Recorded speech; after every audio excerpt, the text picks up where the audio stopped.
The year's 1969. The first Cold War-era computer internet system is made. The internet is born. Only governments have access to it, and in 1969, the first internet message is sent.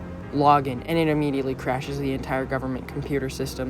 In 1971, some college students have access to the internet, and Ray Tomlinson begins working on something called email. But Vinton Cerf, who works for the government, makes it so these government computers can send messages to each other.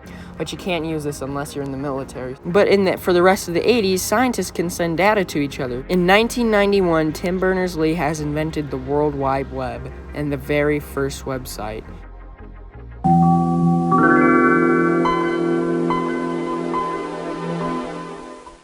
Now, the internet has been born, and it's accessible by the public for free. Now, this sounds all well and good. However, you need a complicated computer to use the internet, and then you have to use a complicated browsing service to use it. Also, you have to have Wi-Fi access, and to get Wi-Fi, you literally have to build your own modem and build your own Wi-Fi. So in 1991, only a few thousand people used the internet. But that's okay, because the ThinkPad, which is much more user-friendly, has came out, as well as a much more user-friendly but still incredibly complicated browser called Urwise is out. On Urwise, you can actually see pictures. So in 1992, the first picture on the internet was posted, and dial-up internet was being sold commercially, so now you don't have to be a literal computer wizard to surf the web. So I'd say things are slowly but steadily growing. Then 1993 comes along, and it's a big year for the internet. The Windows NT is made, and it is much more user-friendly. And Mosaic internet browser comes out, and it's also really user-friendly. And now more and more people are beginning to go online at this point. But there's a new company.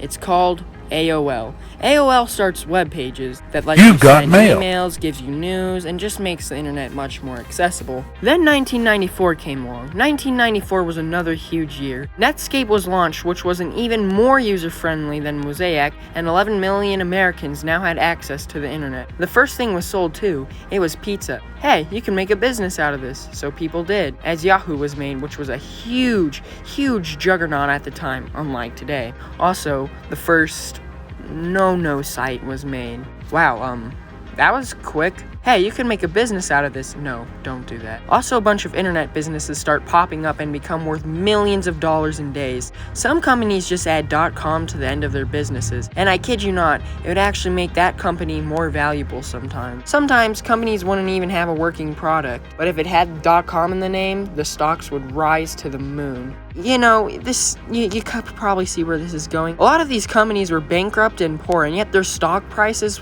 were overinflated and growing fast. Just remember this, okay? If you trade stocks, you know what's about to happen.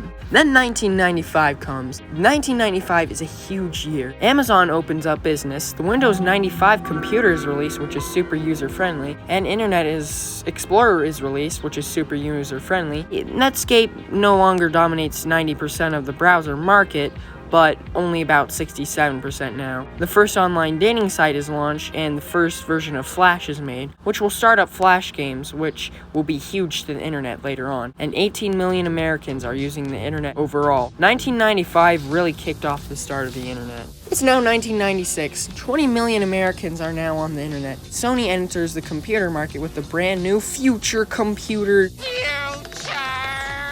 Google starts up at this point, but it's so small and niche that no one cares about it. And also, the first Flash game is made, and CERN, the people who started it all, ended support. As you can see, the old pioneers of the internet are starting to die out, but the foundation of the new internet has began.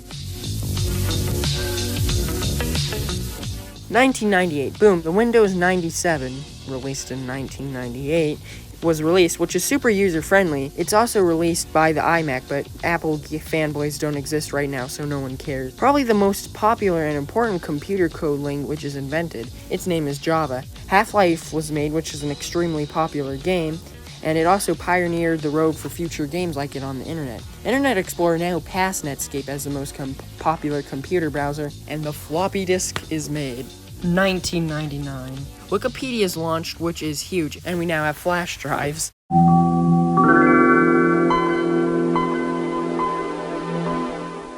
Wow, the 1995 to 1999 internet era was kind of boring. Well, don't you worry your pretty little head, cause disaster is coming up. The dot-com crash happens. Dow Jones drops 4,000 points and half of all internet businesses just collapse and shut down. This is the 4th worst Dow Jones stock market crash ever. And you all deserve it. You put growth ahead of profits.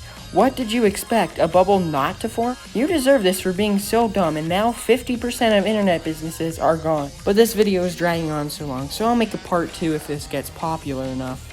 Also, don't forget to join my Discord server with the server link in a pinned comment.